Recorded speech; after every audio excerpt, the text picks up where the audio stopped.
fighting.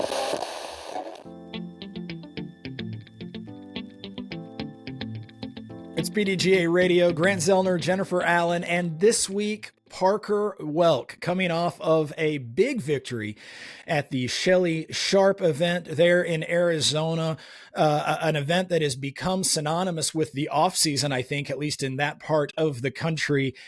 Parker, putting your name on that trophy. Congratulations, first of all, and welcome to PDGA Radio. Thank you. And like you said, Shelly Sharpe is, I think it like kind of signifies the start of the tour for a lot of people out in this part. Yeah, it absolutely does. And it's almost, I feel like, just as big event as Memorial. Like they almost coincide, except we just don't play Fountain Hills. But it's definitely one of the big events all year. You know, one of the top events in Arizona. Absolutely. It's one that I'm always looking forward to coming out here and playing. Yeah. Well, Parker, people have probably gotten to know you since last year's big victory at the Dynamic Disc Open in the middle of the touring season. I'm going to go ahead and bet that people maybe didn't know you all that well before that particular event, and then they scrambled to get to know you after that. So I want to start right there, and then maybe we'll work sort of backwards and forward from that sort of career achieving moment for you. After the Dynamic Disc Open, well, let's go this way. Talk about what that was like now that you've had 6-7 months to reflect on it. Talk about what it was like winning on the Disc Golf Pro Tour when it came sort of out of the blue in the way it did for the DDO last year.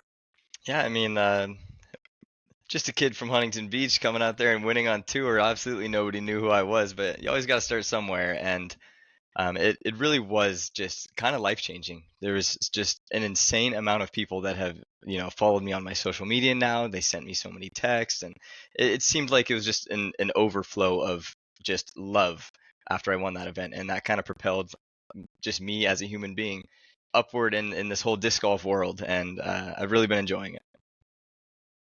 I think part of being a professional athlete is that undeniable sense of self-confidence. But if you're honest with yourself, would you have expected to get a victory on the Pro Tour that early in your career compared to maybe how you were finishing in other events? Was it a surprise to you?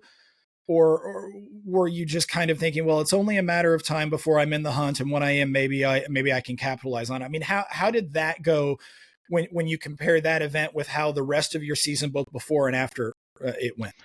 Yeah, I mean, before I won, I was kind of just going out there to dip my toes in. I knew that this is something that I could probably do if, I really tried to do it and started grinding for it. And so I was going out there just to get experience on the courses. And turns out that was one of the 4 courses that I've played previously. So I had a little bit of experience. So if you actually look back at my stats on every course that I played previously, I had a great finish. So I'm hoping that's going to propel me this year as well, now that I have the experience. I'm going to change subjects really quickly because I just played with you this week. Was it hard changing disc? I mean, you're playing the same level. We were able to play the last 2 tournaments together at Vista, both long distance courses. So it kind of made me think about that, winning at DDO. Those are long distance courses. Have you always been a distance thrower, and was that fairly easy to change disc right now because you're playing the same level?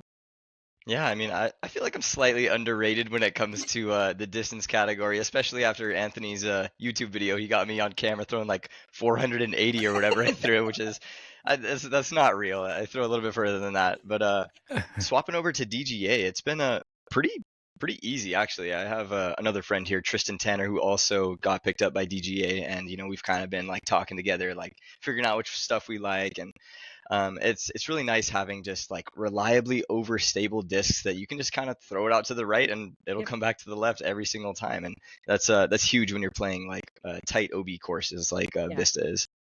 For sure. So big changes for you, obviously going with a new disc sponsor for your tour in 2024. Also, as Jennifer already alluded to, you moved to Arizona and are a transplant there, just like Jennifer is. So let's go back a little bit before that. You mentioned you were from Huntington Beach, but you said you moved there 5 or 6 years ago. So you must have lived somewhere before that. What was your introduction to disc golf? Where did you live, and tell us a little bit about your upbringing into the world of disc golf. Yeah, I mean, I always love telling this story because I think I'm probably the only person that has a similar story to this. So I actually am from Hawaii. I was born and raised on Maui, Hawaii, and my dad was the Hawaii state coordinator for the PDGA at the time, before someone else took over. So I've been around disc golf like my whole life since birth. My dad and my mom is like first or second date was actually on the disc golf course, and I do believe Parker is a disc golf name. So I was kind of just I was born into it, you know. I think my dad really wanted this for me, but he never really pushed it. It was always just around. We had baskets in the backyard, discs lying literally everywhere, and a few courses that we got to go out and play while we were in Hawaii. But there was never really any like super competition for someone like me at like Mhm. 5 to 10 years old. I'm playing with like the pro players out there, but it was a lot of fun growing up there, and I didn't really take it too serious until I actually moved out to Huntington Beach. And that's kind of where the competition started. There's a few, as you guys know, just absolutely great players that live out there and started pushing me to a level where, I felt that I could maybe even play on tour. And, that's kind of where it came into play, of actually starting to go on tour in the first place. So you may be new to the disc golf scene, but disc golf is definitely not something that's new to you. So that's maybe why to everyone else it was like boom, all of a sudden, where did this kid come from? But you were definitely not new to having to make those putts and hit those drives. It's just naturally. Yeah, disc golf has been in my blood, in my family for a very long time. So it all feels natural at this point. They had a big tournament in Hawaii this weekend, right? Was it like their invitational Hawaii Yeah, invitational? there was something we were actually maybe planning on going to that one instead, but I mean, I really can't skip Shelly. It's like one of my Yep. favorite events of the year. I love playing at Vista. I think it was a good call to stay here, but definitely I've been out there and played a few courses, and I'm excited to go back as well. Hawaii is absolutely beautiful, but the competition definitely a little harder to excel your game as a professional on a small island where the competition is just not quite as strong. Exactly, yeah. Well, if you were introduced to the game in Hawaii, and I know you were at a young age because you're a young guy still, but your PDGA numbers in the 39,000s, your sub 40 PDGA numbers. So clearly you got into the game in the junior ranks. If did that shape your playing style, or maybe to ask it a different way, how would you describe your playing style to somebody who doesn't know you very well, and how did your upbringing maybe shape that? Yeah, I mean, I think my PDJ number is low, but it definitely could be much, much lower. We only got my PDJ number because my family decided to go to 2009 Junior Worlds as a family. I think my brother got like second place that year or something, and my whole family played, and it was just so much fun. It was in Kansas. Obviously, I'll never forget something like that. We were taking like buses, playing like 5 different courses in like 3 days or something. It was wild. But as it like shaped my game, I've had kind of like a baseball background as well, but disc golf was before baseball, and I always threw like forehands, and I think that's something that's helped me is always having that forehand to always rely on. I feel like I'm one of the best in the game when it comes to throwing the forehand, um, and that's something that's huge that you need, especially in like wooded courses to scramble, all that sort of thing. But my play style is usually just like keep it smooth, keep it slow, keep it in the fairway, and hit your putts. Big forehand guy and a big putter guy. And that's exactly what won you the tournament yesterday. They had a two-hole playoff, and you threw an incredible forehand, put it underneath the basket on hole 2, and won you the tournament. So got to see that firsthand. So if that's what your game is built on, strong forehand and making your putts, as you look at the success that you've had and the ups and downs that you've had on the tour, what parts of your game do you find yourself working on that you see, okay, I'm on the tour, I've had some success, but if I want to stay at the top or if I want to get even better, what are the things that you find yourself focusing on in your practice sessions? Yeah, I think a lot of people don't realize how tough the competition is actually getting. Us players on tour don't realize it. For people like me, the slightly smaller guys, and I think for me, it's going to be the fact that I need to double down if I want to make it in this sport. There's just way too much competition right now. So I was talking to Fern, Ricky Wysocki's caddy, and he was just giving me the most hype speech ever, talking about how Ricky used to do it and how that's what I need to be doing if I want to make it in this thing. And he's talking about Ricky used to, before breakfast, go out and putt. After breakfast, go out and putt. Oh, we're gonna go get a haircut. Go putt first, and then get your haircut. That sort of thing. And I think I'm gonna take that advice and really, really double down this year. And I'm thinking it's gonna do me some good.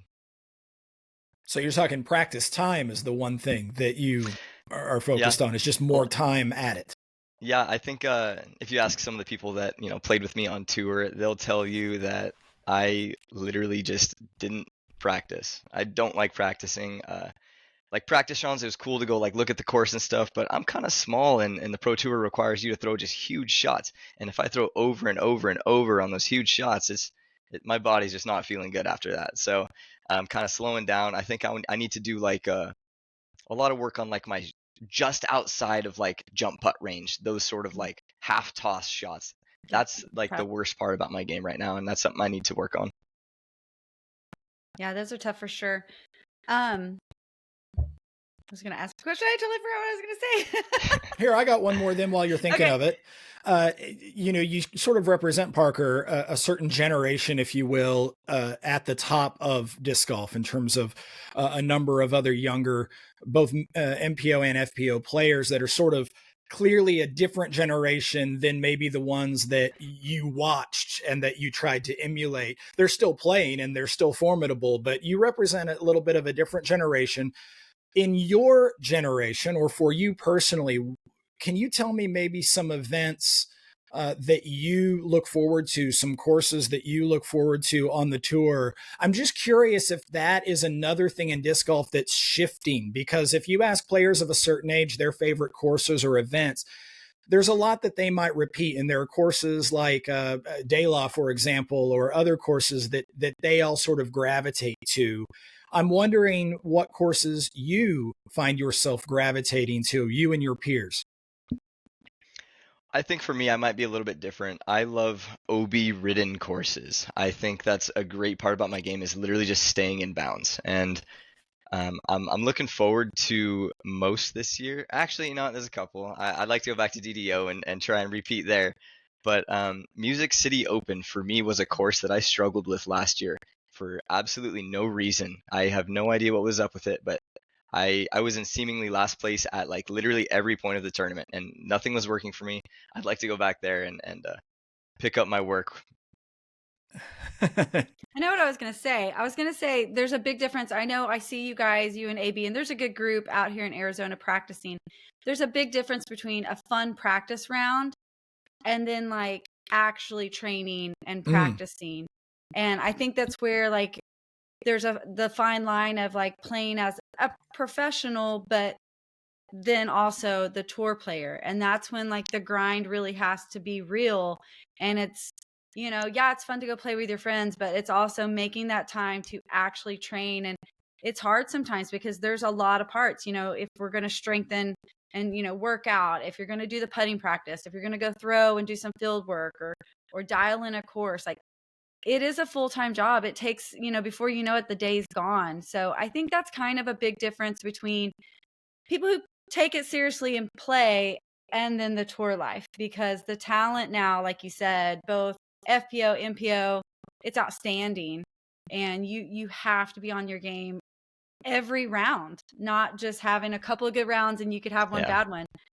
Every round has to be good now to win an event. So it is a little bit different grind than what it used to be a few years ago.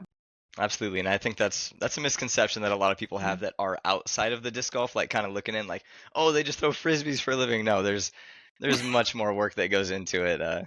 that people Don't don't even realize. talk about the time for social media. Yeah, It takes up all enough time too. yeah. Well, and the travel alone, all of the arrangements that you have to make in order to travel. How do you attack that particular problem? I know there are pros that live in vehicles, and it's life on the road. I know that there are some pros that focus on the Airbnbs and trying to share spaces with others to cut costs. What's your solution to the problem? Well, last year I was actually in a truck and travel trailer with my boy Jake Brown, and we kind of went and staying at like KOAs, and then kick the trailer out and then take the truck to the course and go do that sort of thing. And that was fun. And I would do it again, but I think this year I'm gonna step away from that and probably gonna do like the Airbnb with all the guys and kind of split the costs. I think that way is a lot more easy living. So I'm gonna do it that way this year.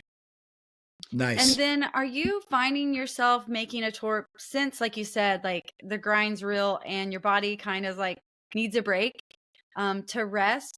Are you finding that you're picking only the major disc golf pro tour events to give your body some rest, or are there some fun events that you've played in the past that you're going to also try to work in on those off weeks? Like, I think Yeah. that's a big thing now that people are like, the disc golf pro tour events when you're a touring player are so important that we're going to pick some off weeks now versus like grinding every single week like we have in the past.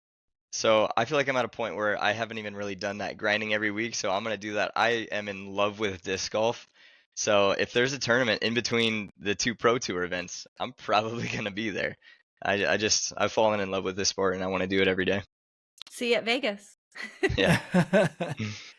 Well, hey, here's a question that I'm going to phrase it delicately because I want to phrase it incredibly respectfully given your achievements. But do you feel like you achieve success on the pro tour in sort of a different pattern than most? In other words, maybe I guess the blunt way to say this is, do you feel like you sort of won ahead of your time? And so now you're sort of going back and going, this is what I need to continue success. This is what I need to make it again. A lot of people don't have the same path that I've had, and I'm grateful for it. But now it's time, because you've now said that 2 or 3 times. It's sort of a sense of, this year I'm really going to, buckle down and focus on this or that. Is that all sort of an intentional response to having such sudden and early success? So for me, I know I have what it takes to win at literally any given weekend. I have every single skill that you need to win. It's just putting it all together is something that I couldn't do, and that's the hardest thing you can do. And it just takes a lot of time for that to happen. And during DDO, everything just aligned that week. I played my game. I executed all the shots I needed to execute, and I made it happen. And I think that is something that can be repeated for me, and I'm thinking it's going to happen this year. Nice. How do you guard against burnout? What are some of the hobbies and some of the things that you do when you're off the course, when you need to not think about disc golf, when you need to rest the body and the mind? What are some of your passions there? We play some video games. As you can see, I kind of got my headset on and my background. A lot of you guys might see that, but I do play a lot of video games, and I love talking to my wife as well. So a couple of those things just really get my mind off disc golf if I ever really feel that burnout, and it's really good for you. So what's your number one game? So if any of your fans want to get on and try to play against you, just in case. Yeah, I mean, I did do a little bit of streaming. I know there's a few people that watched, but my games are, I play like CS:GO. I even play a little bit of like PGA Tour, the golf game, to kind of like focus on disc golf. I think that kind of helps me with like, okay, I'm not very good at this golf game, but I know I have to keep it in the fairway, sort of thing. Gets you thinking there, but play that. And CS:GO is a big one that I play, but just whatever my friends are playing, I just love having a good time with my friends. You won't Look, catch me on there. looking ahead, what are the events you mentioned? Wanting to get back at in Nashville, wanting to get back at those courses and get a better showing there. You mentioned wanting to defend at DDO. What are some of the other events on the calendar this year that you have sort of circled? And why are they circled? Are they circled because you like the course and you think your game sets up there, or are they circled just because maybe it's an event that you've always held in high esteem growing up? So there's another event that I'm looking to win this year. It's USDGC. It's a big one. I know it's you guys might think it's out of my league, but I think I can win it this year. I feel like I had a chance last year. If I didn't shoot that horrible first round, I get so many birdies on that course. All I have to do is clean it up, and I think I'll be in the running this year for sure. Yeah, the forehand sets up incredible for that event. So I think that's definitely a course that you could play well, and good putting. That's definitely in your reach for sure. A lot of out of bounds and keeping it in the fairway, and that's what I'm good at. Power forehands, keeping it in the fairway, and hitting putts. Yeah, for sure. Well, I'm sitting here quickly scanning last year's results. There it is. Clawed your way back to a 24th place finish there at USDGC, and we all know how big that field is. So getting yourself back up into the top 25 after, as you said, a rough start, just sort of proof that the game is there. The consistency is something you're going after. What I got to ask then, since everybody is so familiar, especially with the addition of the Throw Pink Championship that's also on that course, since everybody's so familiar with all of those holes on that course, what are some favorite holes on that course that others can maybe get to play themselves? And Parker really likes this hole. Let's see if I can beat Parker on hole 17 or whatever. What are some of your favorite holes there on that track? Yeah, I mean, like you said, hole 17 is it's the hole. I mean, it's so pretty. I mean, with the hay bales, you got to get it just over perfect. Water right behind it. Cameras on the tee pad. Cameras on the island down there. That's one of the holes that I really enjoy. But for the most part, I think that hole 5 is a very good hole. I really enjoy that one. I think I play it pretty well, and I'm hoping to continue the success on that one for sure. But bring extra discs if you're going to go out there and try and play that hole. That's a toughie. I was going to say, and I believe there was some discussion of putting it back on the platform. So T-pad may be changed. Maybe. A lot of people may not know that. For those that are watching or listening, what Jennifer is talking about is the lake there at Winthrop. There's a lake, and everybody's familiar with teeing off the dock on hole number 18, and you walk out on the dock, you throw back onto the land. They used to do something similar on hole number 5, and the dock is a lot of people don't even know it's there. Yeah, it's still there. It's tucked into the trees, but I think there was some discussion on bringing it back. And I don't remember the last year it was there. It's been at least, 5 years or more? It's been a little while since they've used it. For those that aren't sure, though, imagine you're standing on the tee that you're familiar with on hole number 5. And from the player's perspective, you would go quite a big distance to your left. 100 feet or more. At least 100 feet, if not more, into essentially the middle of that side of the lake. And then, so I guess that means you're sort of throwing back to the right to get yourself on dry land. Right. Sounds Sounds like a forehand shot, Parker. Yeah, sounds like a forehand. But I'm hoping that, I mean, you're talking about a platform. I've never seen it before, but I know the dock that you're talking about, but I hope they put a little raised thing, because I'm kind of a short guy. I don't want to throw straight into the fence thing there that they have. Yeah, that's true. Hopefully they'll take off the rail. I don't know. Yeah.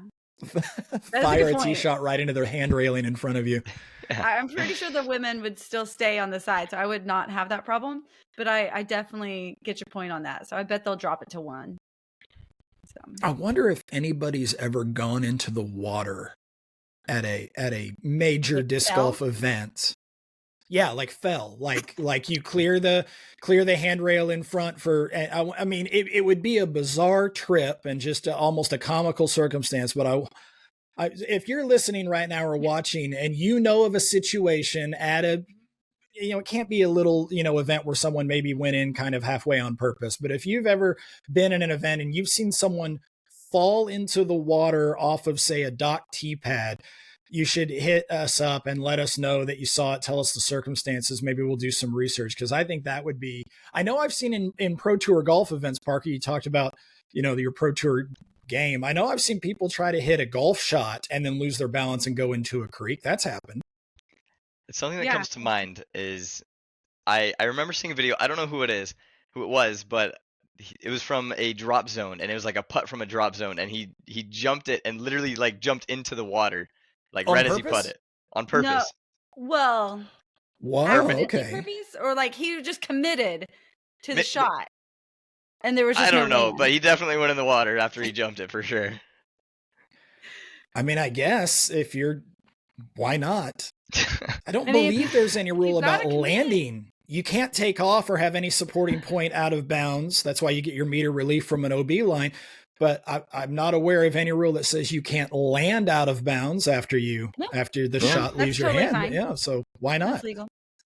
I know in Australia, I guess not this last year, but the year before when we were over there, they had a raised tee pad up on the top of a hill. There was no water, but you just had that fear like you were gonna tee off and then Ugh. fall down a cliff.